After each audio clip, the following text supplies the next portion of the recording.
Just because it left the headlines doesn't mean it left the planet. Now, these are words that our next two guests live by.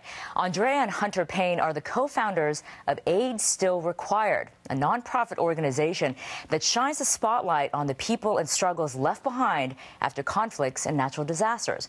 Calling themselves second responders, Aid Still Required helps some of the most neglected communities in the world after first responders and the media attention are long gone. Through their extensive outreach campaigns, innovative redevelopment programs, and massive celebrity support, they've brought hope of survival and rebuilding, and celebrity powerhouses have lent their support to the organization's work. Hey, we're Maroon 5, and what you're about to see is very upsetting. We call it Haiti is a fact. Half of Haiti's children are illiterate, and most don't even finish 5th grade. Face the facts. Haiti still needs your help. Join us and thousands of others to help make a difference.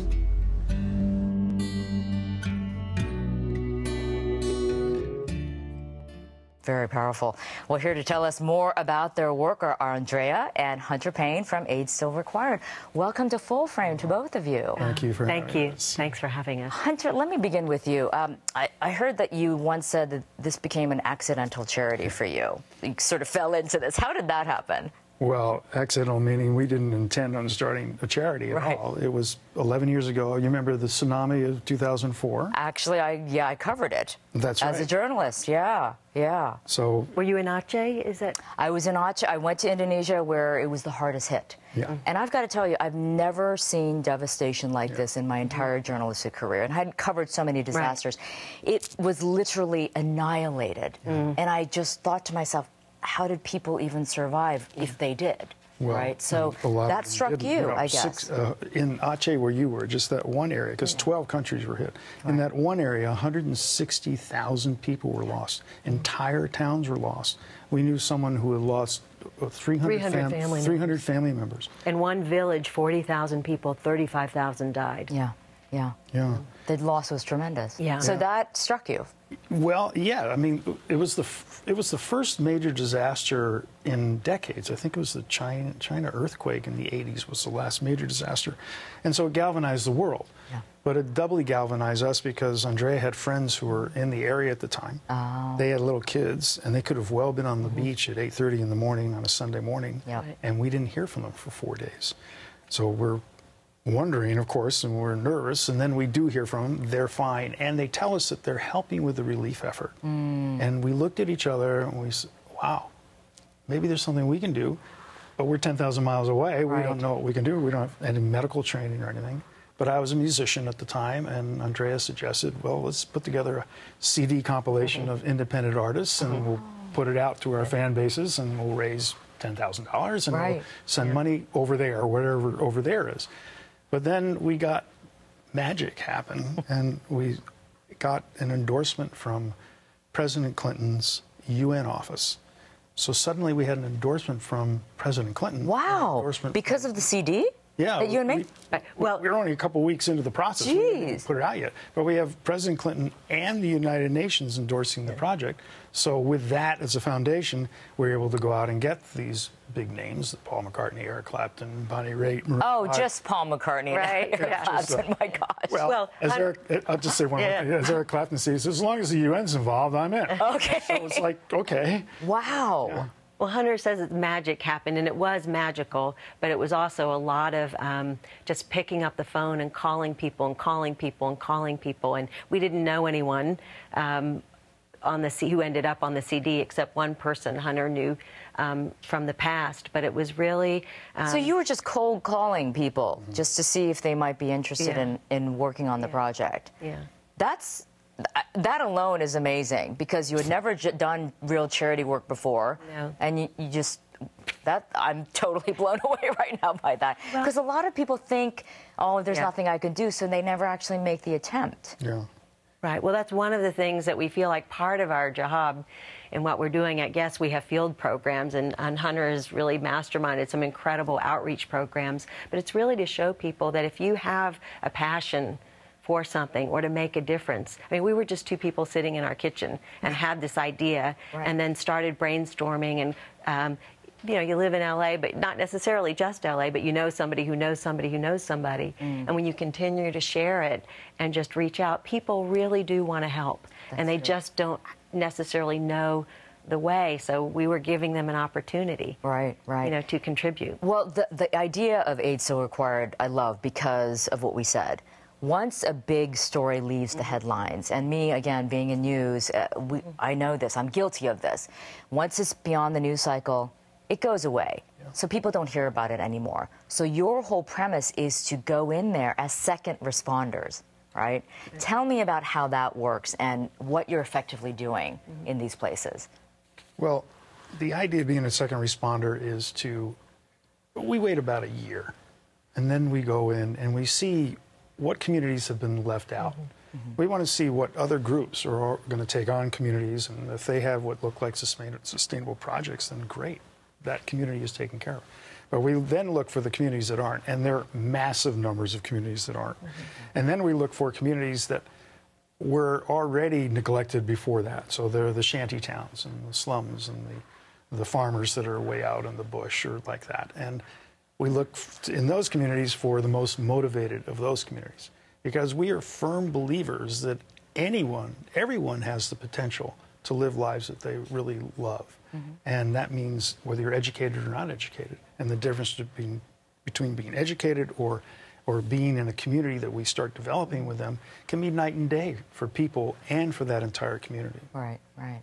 But when you say you try to find communities that are motivated, that's interesting to me, because you would think that anybody who is struggling, they would be motivated to try to get themselves out of that, especially after a disaster. But is that not the case? Not necessarily. We have found it different from community to community and from region to region. And I don't want to say any of the reasons. No, you don't have to, of course. But in some places, it's really very easy when you start engaging with people and they're very open to ideas, and then they work with you and they're open for that. And then, as we had in one area in the southern part of Haiti, we were doing a trauma relief program for women there. They're in a very violent neighborhood, and rape is part of what goes on there a lot. And so we're giving them trauma relief for that. And after about 6 months of that, they send us a picture. And it says in French, Je veux lire et écrire, which means I want to read and write. And then they kept nagging us. And then eventually we put together an adult literacy program for them, funded by The Economist magazine, thank you. And now that's grown into, well, the next thing they said, well, we want to learn some skills, so now we have a vocational program for them. So, I see. So they're very motivated to kind of continue they really want skills. And they show up and they work. Well, Andrea, I mean, Hunter just shared an example of how you went into Haiti to develop programs. So tell me about some of the other places that you've gone into where you do, you know, obviously listen to people, what they want and what they need, and you have these redevelopment programs going on. Well, to start off with the tsunami, so we actually found someone there who was already working, a local group. It was a British woman and her husband, who's Indonesian, and they created an organization that working with the local community. And so when we went back after the CD came out and said, how can we help now? They had a hillside replanting program to sort of revitalize the land because the farmland had been completely salinated from the tsunami. And they also had women's small handicraft and a small business training program because a lot of the women there, you know, it's under Sharia law, so there's certain restrictions. And so with this training, they were able to bring income into their families, also help raise their stature in the community. And so it was really beautiful to see that. So we were supporting that, but in continual communication with them. And we started getting information that the reefs had been destroyed and that there were some fishing practices going on that were hurting the reefs and also damaging to the fish. And so they asked for some support. We said, well, how could we help?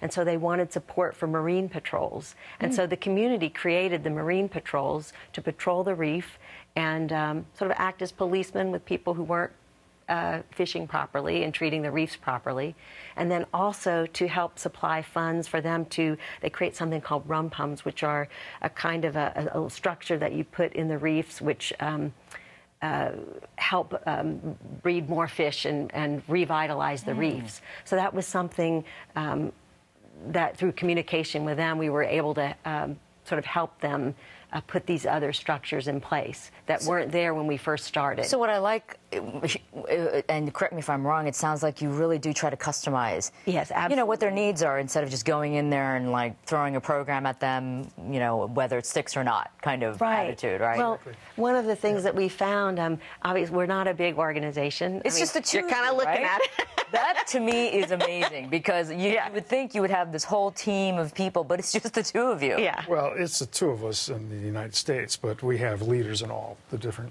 project areas that we have. So they're doing the work there. We're just kind of Uber managing up here and raising funds here, and going there, you know, from time to time. But they're doing the really hard work. The on the ground work, right? Yeah. Right. But what we found, and this was again, it was such an eye opener because we came into this, we didn't have nonprofit backgrounds, you know, or degrees. We had a lifetime of experience doing other things, but we found that sometimes, you know, organizations would come in and help save people's lives with food and water and medicine, and then they would either leave because they had other disasters to attend to, or sometimes there wasn't always a connection made with the community. The organization had brought in their own team of people, and meanwhile the communities were hungry to learn those skills. And so because we are small, we couldn't bring in a team of people. So we had to, and it was our privilege, been our privilege to work with local communities, and they know their communities better than we do. But isn't that the better way to do it? Well, it's because they're there. We didn't have the funding to do it the other way, so it became the way to do it. But it just turns out to be the best way. Yeah, it's more practical because they're there. They live there. They're going to be there. But we're also training the leaders. Right. So we're training the leaders and training, and they're training the participants. And so you end up, hopefully, we'll be growing everybody into new positions as we go. It's all about the human spirit, isn't it? The human spirit never dies if there's something that they want to really strive for and live for. And that sounds like that's what you witness through the work that you do. Yes. Yeah, yeah. And we found that in each area, whether it's Haiti or we worked with some Darfur refugees, and to see their hope in the face of everything that's happened. Yeah. And also the tsunami in New Orleans. You know. As you just reminded me, last September we were in Haiti. We've just built a school for farm kids who would not get an education otherwise. So we're talking with each of the kids. Our translators going to each kid and having the kid whisper in his ear what it is they want to do when they grow up.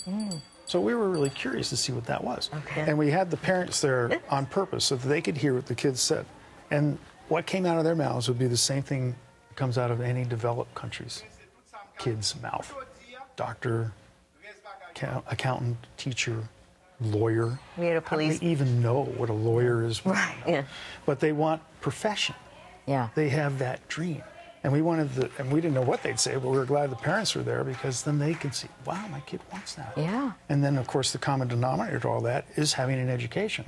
So in Haiti, where most kids don't go past 5th grade, we want to incite within them the idea of, well, 6th grade, 7th grade, 8th grade, it can be done. It can be done, right. And change their lives and get to a point where, you see, you have an educated kid.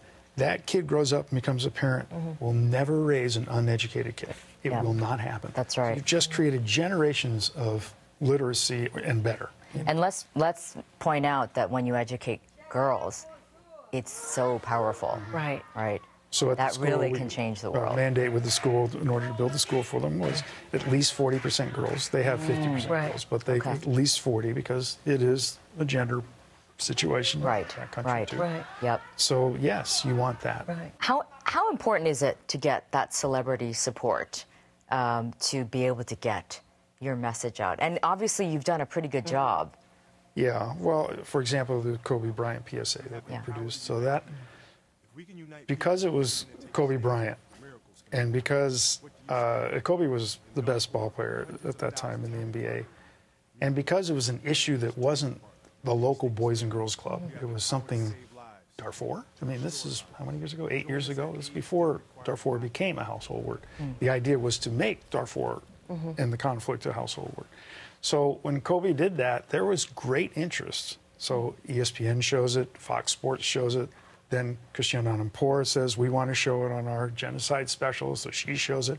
And the major print outlets all started writing stories. The New York Times, LA Times, Chicago Tribune, Washington Post. They all over it because, as Andrea so wisely put it, they're tired of writing about the last jump shot. They want to write about something else for a change, you know, which is true. So it worked. It really worked for you to get a name behind the cause. Right. Yeah, well, it's, again, we can't necessarily whip up, you know, the interest or attention, but for somebody who is in Peoria or just in some small town, then they're going to follow their favorite celebrity or ball player. And so we feel really fortunate that we've been able to garner some of their interest and also help with some of the fundraising aspects too. And, you know, hope that we can continue to grow that so we can get the message out. Incredible. So Andrea and Hunter, thank you so much for coming in and sharing your information. And we're going to keep on tracking you guys to see what you do next. Please do. All right. Okay. Well, we'll be right back with a look at one of the most devastating human impacts in the aftermath of natural disasters. Stay right there.